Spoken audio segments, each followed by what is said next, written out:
Hey everybody, welcome back to the channel. We're working our way through the Tai Chi Yang Style 108 form, and in this video we've gotten up to the end of raise hands and shoulder strike, and we're going to be moving on to crane cools its wings. If you're new to the channel, I'm Dr. Todd Martin, creator of the Tai Chi Code. So at the end of the last lesson, I was really working on single whip, and I demonstrated raise hands and shoulder strike, but I didn't get into the details of the shoulder strike. So I'm going to start there. After we complete single whip, we pivot, open the arms, collect the weight to one leg, and then we step out onto the heel, similar to play the fiddle. So I did this in the previous video. You can check that out. I'll link it above.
We're going to have a small rollback appearing movement before shifting into empty stance with a vertical ball carrying position.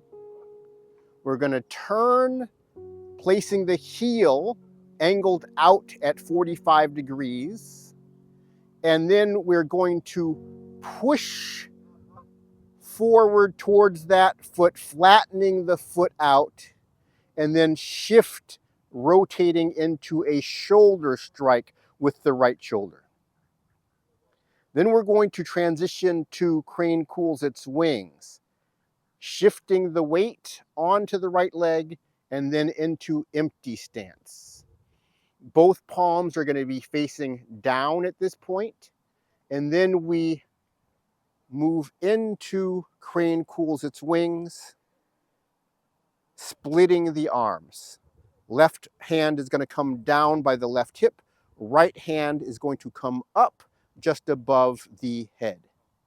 That is the end of crane cools its wings. This is a very short sequence, so I'm going to get into the details a bit. So in this movement here, we are extending the right hip. So I'm pushing the leg down with the right hip. My core waist movement is going to be on the left. So I'm turning the upper waist forward on the left, and I'm turning the lower abs back on the left, rooting my left leg. So the left leg is rooted with the lower abs tucking. Left upper waist forward, that is the position. Now the rollback is created by turning the upper waist from right, where it is right now, to left. And if I keep the hip extension and do that, it's just going to turn the body like that. But what I'm going to do is I begin to flex the hip as I rotate, and that creates the roll back. But it doesn't lift the leg off the ground until I complete the movement by turning the upper waist back to the right. That brings me into empty stance with the vertical ball carrying position. Now to step out at a 45-degree angle with the foot, I'm going to turn back again to the left with the upper waist. The root is staying on the left leg the entire time.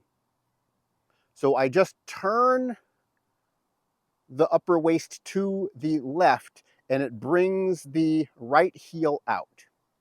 Now we're going to do the shoulder strike, which occurs in two movements. First is a push. This is push in the same way that we are doing it in Grasp the Sparrow's Tail.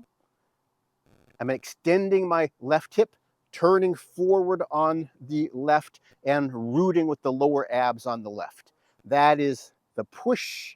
And as soon as we hit the flat position with the foot, we transfer the root to the right side, turning the belly button to the right and tucking the lower abs on the right. And that transforms the push into the shoulder strike. I'll do it from this angle so you can see the action of the pelvis. We rotate to step out, we push, and then as I tuck the pelvis on the right, you can see the weight shift forward towards the front of the right foot, and that is what rotates the body into the shoulder strike. From here, tucking the abs on the right brings me to here into the shoulder strike. Now we're going to shift into empty stance in two movements. We're already rooted on the right here with the lower abs because that's what we just did.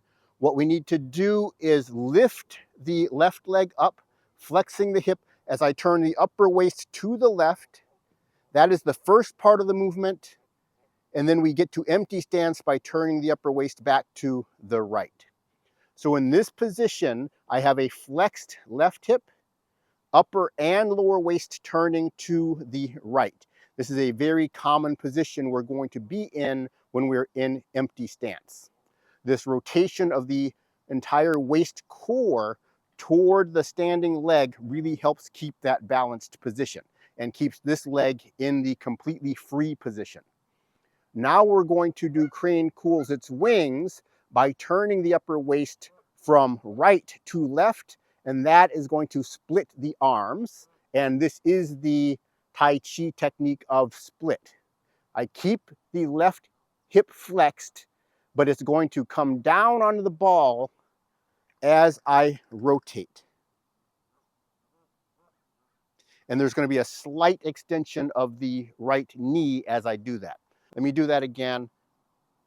Push, shoulder strike, and then go into empty stance with two movements. One, which is split, two, which is elbow strike. And then we do split again, and that's what is going to actually split the hands and bring the ball of the foot touching down on the left toes. And that is the end of crane cools its wings. Following crane cools its wings, we're going to be going into brush knee, which will be in the next lesson. If you're interested in the core movement details from the beginning to the end of the Tai Chi 108 form, as well as the instruction for the 24 form, you can jump on over to the website to the Tai Chi Code course. I'll put the link in the description section, and I hope to see you over there. With a vertical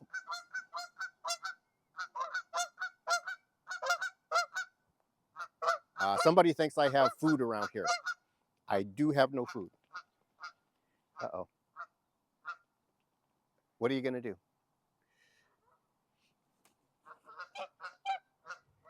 Let's try that again. We're starting here.